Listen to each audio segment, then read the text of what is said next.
जय हिंद। आप सभी का बहुत बहुत स्वागत है स्पेक्ट्रम ऑनलाइन क्लासेस में। मैं हूं अमरेश सर और आज के इस वीडियो में हम लोग बात करने वाले हैं बिहार बोर्ड कक्षा 10वीं के भोजपुरी पुस्तक की पान फूल भाग 2 और अध्याय होगा तीसरा। अध्याय 1 और 2 इसका वीडियो अपलोड किया जा चुका है। अगर आप लोग अभी इस चैनल पे नए हैं तो चैनल को सब्सक्राइब करें और प्रोफाइल में जाकर के अध्याय 1 और 2 का पूरा फुल वीडियो अपलोड कर दिया गया है। पाठ, उसका सब्जेक्टिव ऑब्जेक्टिव सब कुछ उस पर अपलोड है, जा करके देख सकते हैं।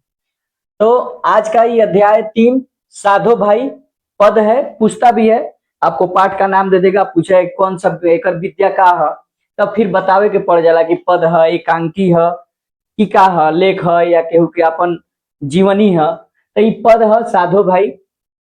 लेखक के बात कर जाए तो संत पलटू दास जी एकर लेखक बानी। बड़ा मजेदार मजेदार कवि लोग बा भोजपुरी में, संत पलटू दास। और ज्यादा हमरा बुझाता कि बबे या संत लोग बा एक रचना कइल।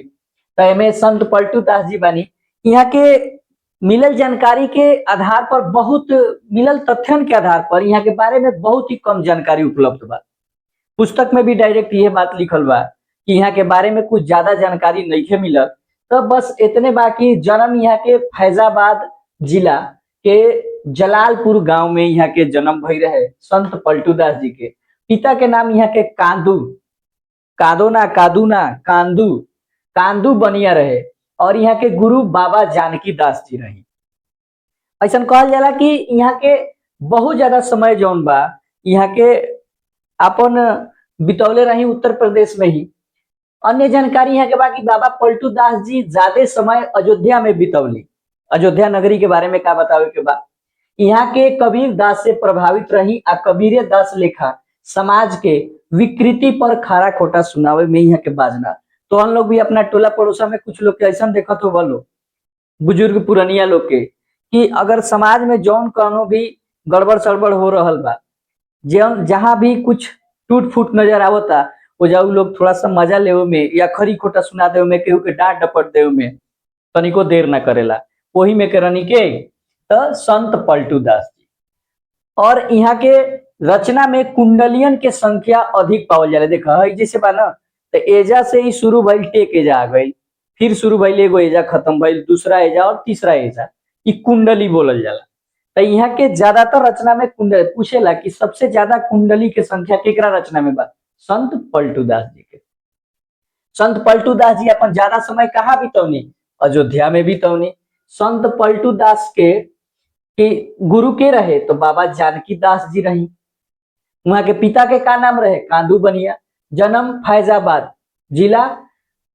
जिला जलालपुर गांव में संत पलटू दास के जन्म भई रहे। यहाँ के अपन पाठ ही लिख ले बानी, तो पाठ देखला, पाठ से अपन तारा के कविता अभी तक कुछ पूछेला ना कि कविता सुनावा, लेकिन कभी कभी दे देला कि पंक्ति पूरा करा। साधो भाई वहां के हम वासी जहां पहुंचे नहीं अविनाशी। अविनाशी मतलब कि जौन व्यक्ति बा वो अविनाशी होला, ठीक बा। नश्वर आदमी नश्वर होता है। जहवा जोगी जोग न पावे सुरती शब्द नहीं कोई, जहवा करत करे न पा करता करे न पावे हम ही करे सो होई। मतलब कि यह जौन नश्वर रूपी शरीर बनू, ये शरीर के जौन साधो बाई हुआ के हम वासी, हम ओजवा के वासी हैं, जहां कोई अविनाशी नॉर्मल तो कोई पहुंचिए नहीं के सकत। जहां जोगी जोग न पावे, जोगी लोग जब घूम घूम के अपन जोग मांगेला वो जब उहो न मिली। और जहां कर्ता करे न पावे हम ही करे सो होई, कर्ता को भी वहां कुछ नहीं मिलता। ब्रह्मा विष्णु नहीं कमी शिव की, ब्रह्मा विष्णु शिव तीनों के देवता के नाम आ गए। नहीं तहा अविनाशी आदि जीती वहां अमल न पावे, त्रिकुटी शून्य नहीं है उहाँ, दंड मेरु ना गिरिवर सुखमन अजपा एको नहीं, बंक नाल न सरोवर। वहां कुछ भी नहीं है।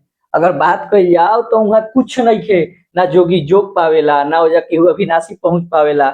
यहाँ तक कि ब्रह्मा विष्णु नहीं कमी शिव की, नहीं तहा अविनाशी वजह एक केहू के गमे नहीं के, कोनो चिंते नहीं की। सब कब होला, शायद मर गईला के बाद ही सब होला। बंक नाल न सरोवर, तो ये वहां के रचना हटे संत पलटू दास जी के पान फूल भाग 2। एकरा के थोड़ा सा वीडियो पॉज करके, और हाँ वीडियो के अपन क्षमता के अनुसार 1.25 या 1.50 के स्पीड कर द, थोड़ा कछुआ चाल से थोड़ा सा ज्यादा बढ़ा के, ताकि वीडियो भी जल्दी से समाप्त हो जाओ और बहुत जल्दी जल्दी पाठ खत्म होके बस समझ में आवे के चाहिए। एकरा के वीडियो पॉज करा, एकरा के लिखा और ये तो पाठ अभी याद हो गई लोग के। अध्याय 3 पान फूल भाग 2 साधु भाई पद संत पलटू दास जी लिख ले बानी। तुरंत एकरा के फटाफट कॉपी में नोट करा और एक बाद आज यही वीडियो में एक प्रश्न उत्तर भी हमने देख लिया। तो अब हमनी के एक देख लिया, हमनी के आराम से एक ऑब्जेक्टिव संत पलटू दास के वस्तुनिष्ठ प्रश्न। पहला प्रश्न पूछा था कि साधो भाई उहाँ के हम वासी जहवा पहुंची नहीं अविनाशी, रचे वाला कवि के नाम बताई। फटाफट आंसर बतावा जा। तो एकर संत पलटू दास जी रही। पलटू साहब कैसन ब्रह्म के उपासक रही? तो पलटू जो साहब रहे सुनो निर्गुण निर्गुण ब्रह्म के उपासक रहस।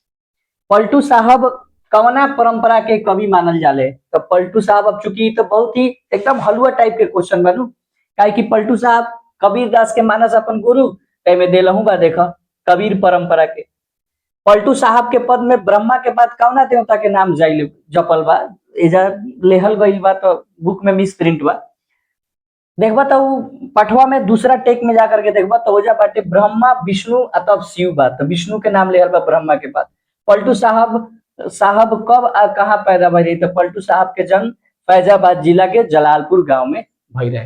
ये पाठ से वैसे बहुत ही कम प्रश्न पूछेला, लेकिन जितना भी पूछेला एकरा से ज्यादा नहीं के पूछ सकत। पाठ एक बार ध्यान से पढ़ लो। पलटू दास जी के बारे में जौन भी लिखावल बा ओकरा के पढ़ लो, बस हो गई तैयारी। वैसे तो हमरा बहुते मजा आवता है भोजपुरी पढ़ावे में, काहे कि ऑफलाइन बैच में सब हिंदी में ही सब कुछ पढ़ावे के बा, लेकिन ई अपन माटी से जुड़ल, इमोशन से जुड़ल भाषा बा और मातृभाषा बा हमनी के। ऐसे हम तो काफी ज्यादा इंजॉय करत बानी भोजपुरी। तो हम लोग कैसा लागत है क्लास? कमेंट्स जरूर करा और लाइक में कंजूसी मत करा। लाइक और कमेंट्स करा एकदम दबा के, और चैनल के थोड़ा शेयर भी कर दा अपना मित्र हित साथी लोग लगे। जे मैट्रिक में बा ओकरो लगे, जे नहीं के मैट्रिक में ओकरो लगे। काहे कि जितने ज्यादा शेयर करबा भोजपुरी के, जितने ज्यादा लोग देखी अपन भाषा के, उतने प्रचार प्रसार हुई। चला ई रहल आज के क्लास। वीडियो अच्छा लागल तो थोड़ा वीडियो के शेयर करा, और पहला बार आई बड़ा था स्पेक्ट्रम ऑनलाइन क्लासेस के एकरा के थोड़ा सा सब्सक्राइब करा, लाइक करा, शेयर कर दा। जय हिंद।